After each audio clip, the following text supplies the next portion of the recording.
আবাস যোজনা সেটা হচ্ছে যে সেইখানে কাজ হচ্ছে না। তারপরে হচ্ছে রাস্তাঘাট ওখানে অনেক খারাপ অবস্থায় আছে, সেগুলো হচ্ছে পুনর্নির্মাণ করতে হবে, পুনঃসংস্কার করতে হবে এবং অবিলম্বে এলাকাকে নেশা মুক্ত করতে হবে। এলাকার নির্বাচিত পঞ্চায়েত সদস্য সিপিএমের হওয়ায় উন্নয়নের ছিটেফোঁটা দিতে নারাজ বর্তমান রাজ্য সরকারের ক্ষমতায় থাকা তৃণমূল কংগ্রেস। পানীয় জল নিকাশি ব্যবস্থা, শিক্ষা, স্বাস্থ্য পরিষেবা, এমনকি বাংলা আবাস যোজনার ঘর থেকেও বঞ্চিত বাম পঞ্চায়েত সদস্যের এলাকা। স্বাভাবিকভাবেই ৮ দফা দাবি নিয়ে পুরুষদের ছাপিয়ে আন্দোলনে মহিলারাই।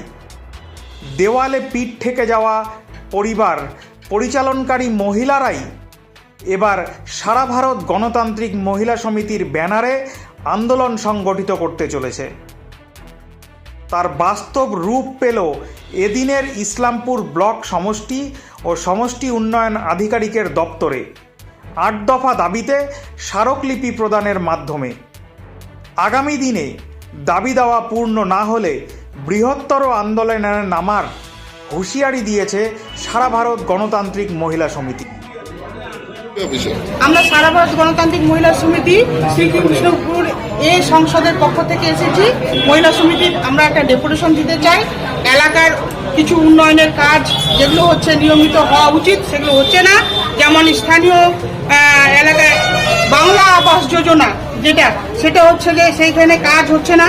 তারপরে হচ্ছে রাস্তাঘাট ওখানে অনেক খারাপ অবস্থায় আছে, সেগুলো হচ্ছে পুনর্নির্মাণ করতে হবে, পুনঃসংস্কার করতে হবে এবং অবিলম্বে এলাকাকে নেশা মুক্ত করতে হবে। যেটা হচ্ছে সব থেকে আমাদের এলাকার সব থেকে সমস্যা, যে ওখানে মানুষ কিন্তু নেশা যুক্ত হয়ে গেছে, পারিবারিক অশান্তি শুরু হয়েছে, বিভিন্ন অর্থনৈতিক পরিকাঠামোতে এটা হচ্ছে সব থেকে ক্ষতিকারক দিক, সমাজের সব থেকে ক্ষতিকারক দিক।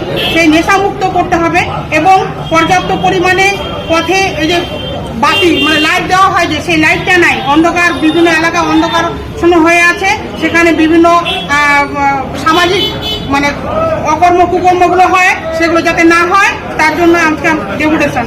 আর হচ্ছে আমাদের সেই এলাকার স্বাস্থ্যকেন্দ্রের যে অবস্থা, খুব খারাপ অবস্থা আছে, সেই স্বাস্থ্যকেন্দ্রে উন্নয়ন লাগবে আমাদের।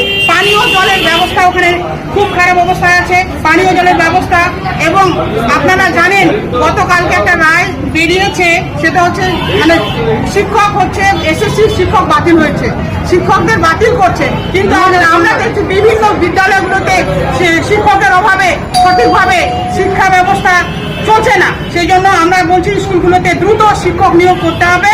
এবং আরেকটা বিষয় আছে, সেটা জাল ওষুধ দিয়ে আমরা জানি যে জীবনদায়ী ওষুধ যেগুলো আছে সেগুলোতে অনেকগুলো জাল আমরা বিভিন্ন জায়গায় হয়েছে, প্রসূতি মা জাল ওষুধের জন্য মারা গেছে পর্যন্ত, এরকম একটা অবস্থা। সেই জন্য আমরা চাই যে এই জাল ওষুধে যাতে না হয়, এই ব্যবসা যারা করে তাদেরকে চিহ্নিত করে তাদেরকে সঠিকভাবে তারা যেন হচ্ছে শাস্তি পায়, সেই ব্যবস্থা আমাদের। এটা কোন এলাকার কথা বলছেন? এটা শ্রীকৃষ্ণপুর সংসদের। কতগুলো দাবি রয়েছে আজকে আপনাদের? আমাদের আজকে দাবি রয়েছে। কি নাম আপনার? আমার নাম আরকনা বর্মন, আমি সারা ভারত গণতান্ত্রিক মহিলা সমিতির জেলা সম্পাদিকা। মহিলা সমিতির লড়াইয়ে একসঙ্গে থাকার জন্য এসেছি। না, আমরা যে 7টা দাবি নিয়ে বিজয় সাহেবের সঙ্গে কথা বলেছি, উনি সমস্ত দাবিগুলো গুরুত্ব দিয়ে শুনেছেন, হ্যাঁ, এবং পরবর্তীকালে উনি ব্যবস্থা নেবেন, আমাদের এইটুকু আশ্বাস দিয়েছেন। আমাদের প্রথমত দাবি ছিল আমাদের শ্রীকৃষ্ণপুর যে বুথ আছে মাটিগুন্ডা 2 জিপি, সেখানে কোনো সার্ভে হয়নি। ওখানে যেহেতু সিপিএম এর মেম্বার ছিল আর মেম্বার আছে, সেই জন্য ওখানে কোনো রকম সার্ভে হয়নি ঘরের জন্য। বাংলা আবাস যোজনার কোনো সার্ভে হয়নি, ওই আমরা সার্ভে করার জন্য ডেপুটেশন দিলাম। তারপরে ওখানকার রাস্তাঘাট খুবই খারাপ। আমি সভাধিপতি আমি যখন সভাধিপতি ছিলাম তখন সেই রাস্তা কলোনির রাস্তা করে দিয়েছিলাম 2004-05-এ। তারপর থেকে ওখানে রাস্তা কোনো সংস্কার হয়নি। সেই রাস্তা সংস্কারের জন্য আমরা বলেছি, ওখানে কোনো পথবাতি নেই। ওখানে পথবাতির জন্য আমরা বলেছি, যেহেতু কলোনি এলাকা।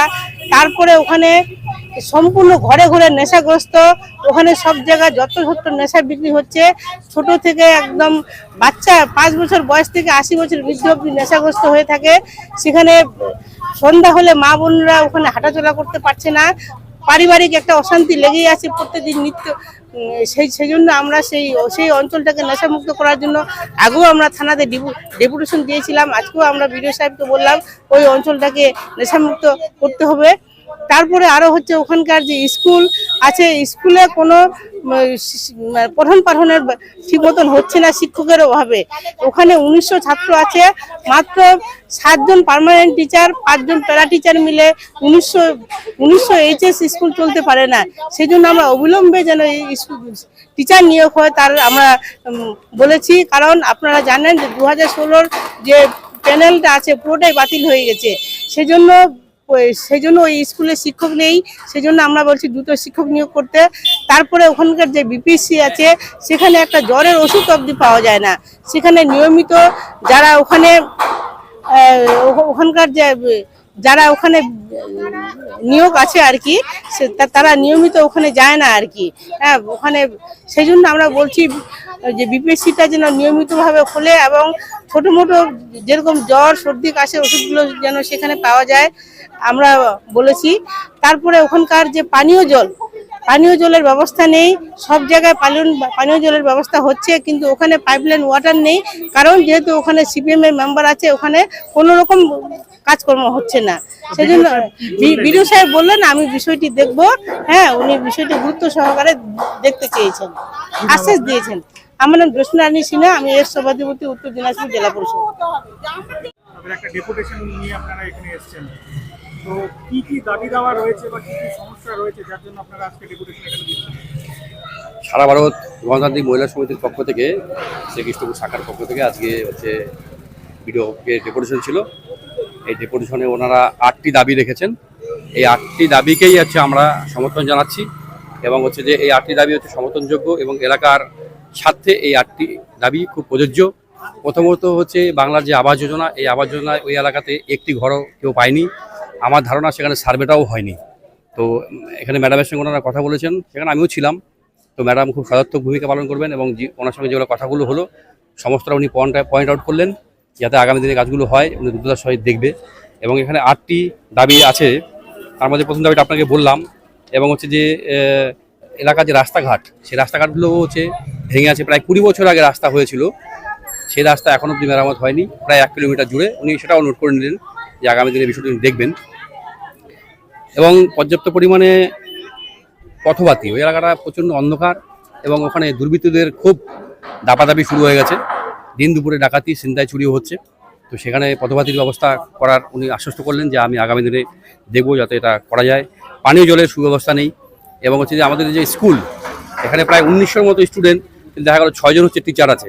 তাহলে রেশিও যদি আমরা দেখি তাহলে সেখানে প্রচুর পরিমাণে শিক্ষক নেই, সে শিক্ষক নিয়োগ করতে হবে। আর এই সময়কালে সবচেয়ে বড় ভয়ানক বিষয় যেটা, যে জাল ওষুধ। আমার ধারণা যে আমরা যে এলাকায় বাস করি সে সমস্ত এলাকাতে অনেক ওষুধের দোকান আছে যাদের কোনো ড্রাগ লাইসেন্স নেই এবং ড্রাগ সম্পর্কে তাদের কোনো ধারণাই নেই, হয়তো বা তারা কোনো জাল ওষুধকেও বিক্রি করে দিতে পারে। সেই বিষয়েও আলোচনা ওনাকে করা হলো এবং চিহ্নিত করতে হবে, চিহ্নিত করে তাদেরকে উপযুক্ত শাস্তি ব্যবস্থা করতে হবে। এই বিষয়গুলো ছিল এবং আলোচনা হলো এবং উনি খুব সুন্দর করে কথাগুলো শুনলেন এবং আগামী দিনে পদক্ষেপ নেবেন এটুকু জানালেন। এবং আজকে যে মহিলা সমিতির পক্ষ থেকে ডেপুটেশন দিল সেটা আমরা ভারতের কমিউনিস্ট পার্টি বাংলাদেশের পক্ষ থেকে পূর্ণ সমর্থন রইল এবং সমর্থন পাশে থাকবো, এটাও আমরা আশ্বস্ত করলাম।